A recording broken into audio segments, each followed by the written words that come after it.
How's it going, everybody, and welcome back to another video.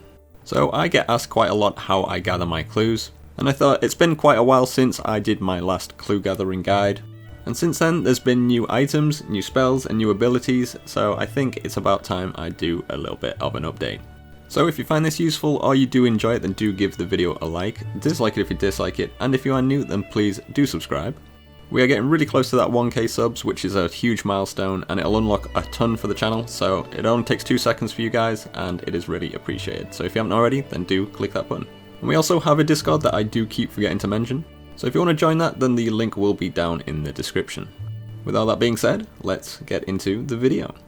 Alright, so let's start off with the inventory and the stuff that I normally take with me. So as you can see, there really isn't a lot to take with you. So first of all, we have the Bone Crusher, which is probably going to be one of the most necessary items here, so if you don't already have that, then go grind it out with Dungeoneering. Using the Bone Crusher with the necklace that we have and Soul Split, we can basically just camp Hellhounds until we are completely done with them, so that is 100% a must item. Next up we have the Rune Pouch. However, personally I only use Air Surge here, so essentially I could just bring air runes with me. However, saying that, I think Insight Fear would be absolutely amazing here. This actually isn't something that I've tested yet, and I might go ahead and test that at some point.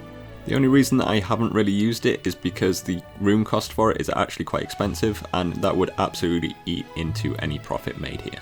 Next up we have the Spring Cleaner. This isn't really a necessary item, it's just a more quality of life item. It makes it a lot more AFK, so yeah, it's just nice to bring along. Next up I have the Excalibur. Again, this isn't really a necessary item. This is something that I just always bring along when I don't take any food, just in case. I don't know, there shouldn't really ever be a reason that my health should drop here with Soul Split. Next up we have the Dungeoneering Cape. Again, this isn't a 100% necessary item. However, it is a huge quality of life. It just means that you can get basically straight to the Hellhound dungeon rather than running around the whole of Taverley dungeon. And finally, down in the bottom there, we have our Aldak Coil and the Cannonballs. Once again, not 100% necessary, however bringing this or a cannon will end up getting you more kills, which in turn ends up being more clue scrolls. Now moving on to the gear that I use. So I use subjugation gear just because we don't want to be using anything that degrades, as again that will eat into our profit. However, we do want to be using Cinderbanes, as the poison damage will end up getting us a lot more kills over the long term, which in turn again gets us more clues, which makes us more money. I also use Blaster Fusion Boots because Detonate here is absolutely amazing. So for the weapon I use my Inquisitor's Staff. That's because the buff works on the Hellhounds, which turns it into a tier 97 staff. I also have Chroming 4 on here, which is absolutely perfect for the Greater Chain ability. And we also have Scavenging 4 on our Subjugation top. This basically just gives us an absolute ton of components while we're killing the Hellhounds. I've managed to get some extremely expensive components by using this, and it is 100% worth it.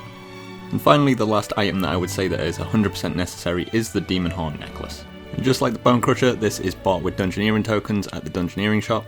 Basically what the necklace does is it will give you prayer back for every bone that you end up burying, so that combined with the Bone Crusher is just infinite prayer. So while using Soul Split here, you should never run out of health, and you should never run out of prayer either. Alright, so let's have a look at our ability bar going from left to right. So first of all, we have Sunshine. So obviously we're using this to dump all of our adrenaline and get a good 50% damage boost. Next up we have the Greater Chain ability. Now even though this isn't 100% necessary, I would 100% say get it if you can afford it. I think it costs about 150 mil, but it is 100% worth using.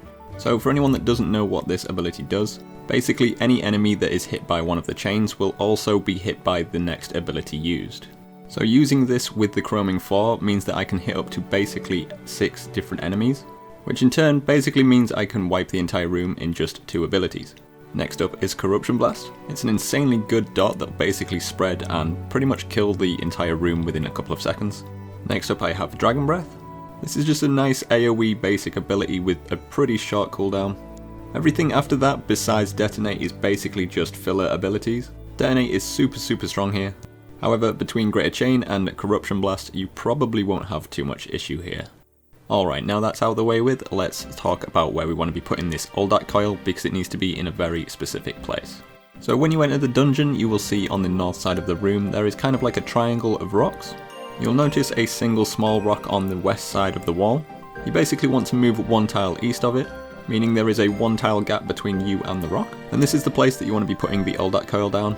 Now the reason you want to put it here is so that it hits the 2 hellhounds that are in this corner, and this will still be able to hit them even when they move to what they consider the safe area. Now that you've got that put down, there's also a pretty specific place that you want to be standing when you're attacking the hellhounds. So you'll notice south of the cannon that there is a tiny little stone that is coming out of the south side wall.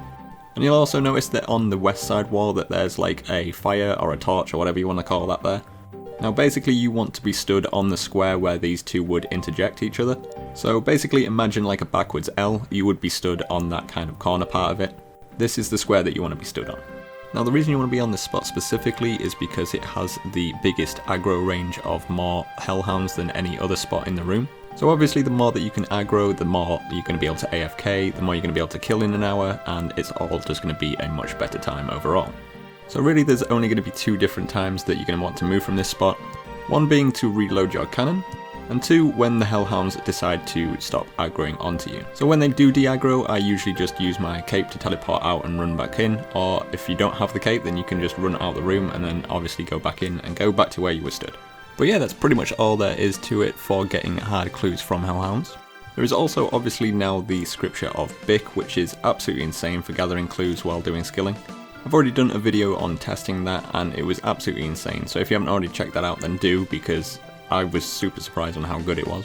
But yeah, I can basically gather a hell of a lot of clues while I'm doing some AFK skilling on mobile, and because it bypasses the soft cap, it is just an absolutely insane item. But yeah, hopefully I've not missed anything out, and if I have and you've got any questions then please do leave them down in the comments. But I think that's pretty much going to do it for today's video. So if you found this useful or you did enjoy it then do give the video a like, dislike if you dislike it, and if you are new then please do subscribe.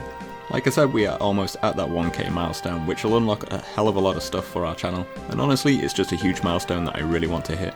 But yeah, once again, thank you very much for watching, and I will catch you in the next one.